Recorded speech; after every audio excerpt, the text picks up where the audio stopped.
Okay, AMD's got a new graphics card. Well, sorta. This holiday season, spice up your build with high-performance options from MSI like the MEG Z390 Godlike, which supports up to 4600 MHz memory, or their wide range of graphics cards from AMD and NVIDIA. MSI also has full product lines including barebones, workstations, gaming peripherals, monitors, and more. To see all that MSI has to offer, click the link in the description below.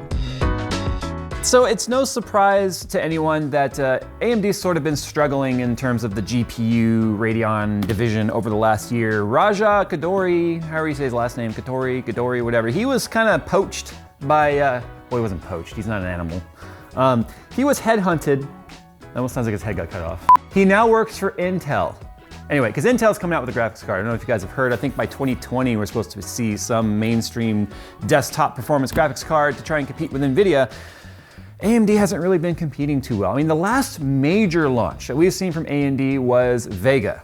And unfortunately, it was a big flop in terms of making a splash in the market. It didn't disrupt NVIDIA whatsoever. It was hot, it was overpriced, it was only competing with like the 1070 and 1080 where NVIDIA already had a 1080 Ti and a Titan X and all that out. And it was, $600+. It just was a terrible, terrible situation. Which means the only mainstream, desktop processors or graphics cards that we had rather for gamers was the RX 480, which this was actually a bit of a splash to the market because it came in at around $200 for the 4 gig version and the 8 gig version was around $249 or $259. Great compute card, which launched the entire GPU shortage because of cryptocurrency mining. This card, this was the one, the 480 that launched all of that. Yeah, that guy right there. Then we had a little bit of a node upgrade to it where it was the same node die size, but we had a little bit of improvements to core clock and power distribution and all that stuff, which led to the RX 580. A very minimal jump that started the whole AMD's rebranding stuff. Well, guys, we're kind of at it again now with the RX 590. Is it upside down? Oh. Okay, so, I mean, when the 590 was announced, I think a lot of people were really excited. And yes, I'm aware that I'm unboxing the 480 because we're gonna be taking a look specifically at the Nitro Plus RX 590 from Sapphire. I love Sapphire cards. They are usually kind of like the flagship of AMD. I just opened that upside down. They usually are, they've got, in my opinion, the best build quality. They've got really good software, really good, just, I don't know, the experience with it is good. Now this was the limited edition. This is the gunmetal version. And as you can see, the 590, definitely bringing the Sapphire back, if you will. Externally, they are like identical. In fact, even the backplate is pretty much the same.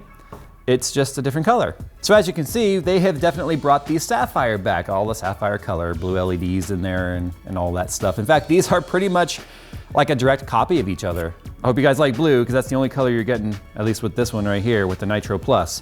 Both of them are dual BIOS cards, which come with different fan curves and overclocks and stuff like that. Speaking of overclocks, this card actually runs 1,560 megahertz, or up to 1,560 via GPU boost, and 2,100 megahertz memory. Now, both these cards, spec-wise, are nearly identical. The difference is the 580 is a 14 nanometer process, the 590 is a 12 nanometer process, but both have 8 gigabytes of GDDR5, 256-bit bus.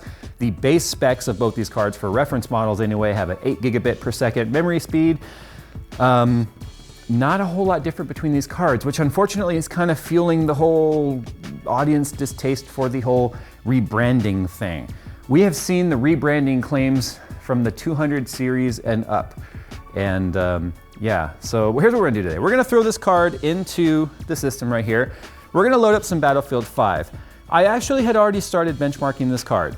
I was going through and comparing it in like Firestrike and in 3D Mark, well, Firestrike 3D Mark, Time Spy, Metro Last Light, the usual gambit.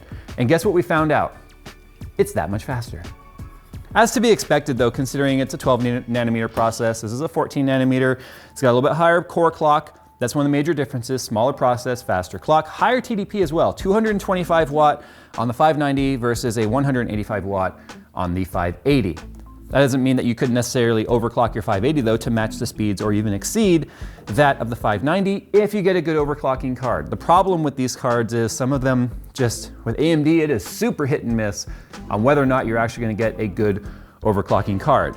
Spoiler alert, we were able to actually overclock this one to 1650 up from 1565, or 1560, yeah, 1560, but it didn't really make much of a difference in terms of our scores. All it did was change our stability and increase the temperature significantly. All right, so let's go ahead and throw it in the system here. Let's load up some Battlefield 5 and let's see what some real-time gaming performance is like in 1080p. All right, so MSI Afterburner is showing our card obviously with our 2100 megahertz memory, our 1560 core clock, and I'm not gonna overclock this or do fan profile or anything for the sake of this video because we really want to compare out-of-the-box performance. So as you can see, she's already looking at the FPS going, really?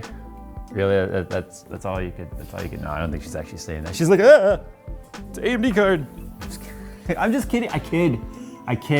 All right, options-wise, of course we're gonna max this out. In 1080p, there's no reason why I wouldn't. I'm gonna cheat by bringing the brightness up a little bit. Okay, everything's on. Well, of course, except for DRX. DX12 is on, high dynamic range is on, frame limiter 200, and everything's on ultra and all that stuff. So we should have hopefully a pretty good gaming experience. And we're gonna start here in the campaign, because like I showed you guys in my last video, the campaign is actually harder to run than the actual like multiplayer itself. Can I just try hardcore? All right, hardcore, here we go. Okay, so we're down to 75-ish. Okay. Oh, wow.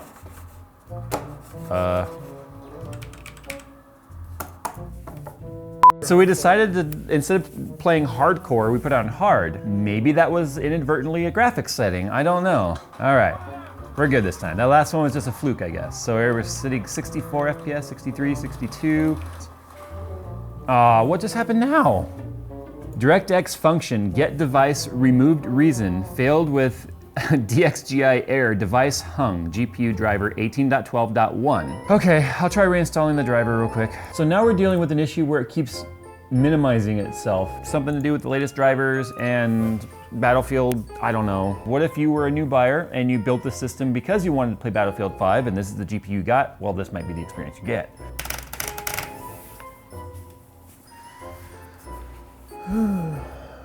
Okay, so apparently the third driver install.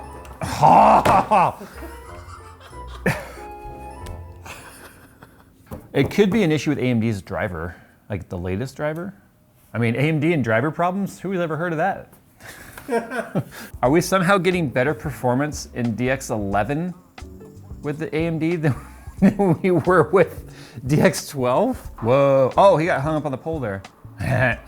So yeah, apparently you can't run DX12 with the latest AMD driver and an RX 590. Learn something new. But ironically, we're getting better performance in DX11 anyway. So I think we're clearly getting some DX12 optimization problems here.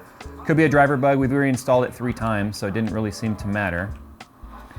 This is one of my favorite deals right here. I love tanks. I cannot wait until the tank battles are opened up. Oh, we're dead. So yeah, FPS so far. I'm really looking forward to seeing how the aerial battle goes though. That should be really high FPS. So like I said, up in the skies, look at this FPS. It's so beautiful. The temperature though, 74C. So it's definitely downclocked significantly. Look at the FPS though, 135 on a sub $300 card running max settings.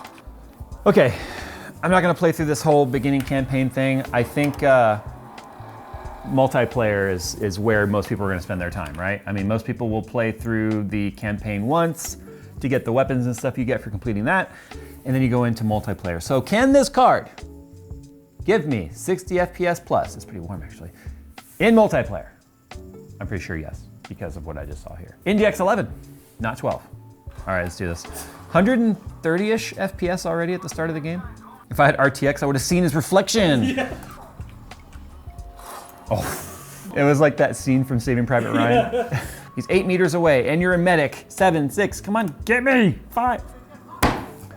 That's a bad place to spawn. Would you say that this is playable, Philip? Let me check. Hey, I got revived. What happens if you... Oh! Did you see me duck under that shot? I saw that. Yeah, I saw you duck under that shot, dude. That was so cool. It was killed by a different guy entirely. Okay, so although we had some weird issues with the driver in DX12, specifically with Battlefield 5, I can tell you that other tests that we have run were completely stable. We tested it with Time Spy, Fire Strike, Metro Last Light. This is a brand new title with a fairly new card. I'm pretty sure that there's going to need to be some driver optimization for DX12. DX11 saw an improvement in performance, which tells us that we clearly had an issue with DX12. Now, Battlefield 5 is an NVIDIA title, so I don't know if that just means optimizations are being prioritized, which could be very well the case. But if you are searching for a card that is under $300, this one comes in at $279. In 1080p with all settings maxed on a FreeSync panel, you can see we had an extremely smooth gameplay experience. Clearly had way more FPS in multiplayer than we are in single player. Phil and I discussed it. We think that that has something to do with the fact that in single player, they can kind of control what's happening with the environment, where in multiplayer you can't, so it becomes more of a CPU bottleneck in multiplayer. We think in single player, they're just adding a crap ton more beautification, if you will, to the world, which is causing the FPS to drop significantly. So we're getting almost double the FPS in multiplayer. Since that's where you're gonna spend most of your time, that's perfectly fine. Now, if you can get past the blue color, I really wish Sapphire had made this one gunmetal like the 580, because that was, in my opinion, the best looking, I'm gonna turn that down, the best looking graphics card they had made. This blue is, I mean, I talk about how red, it really clashes with many systems.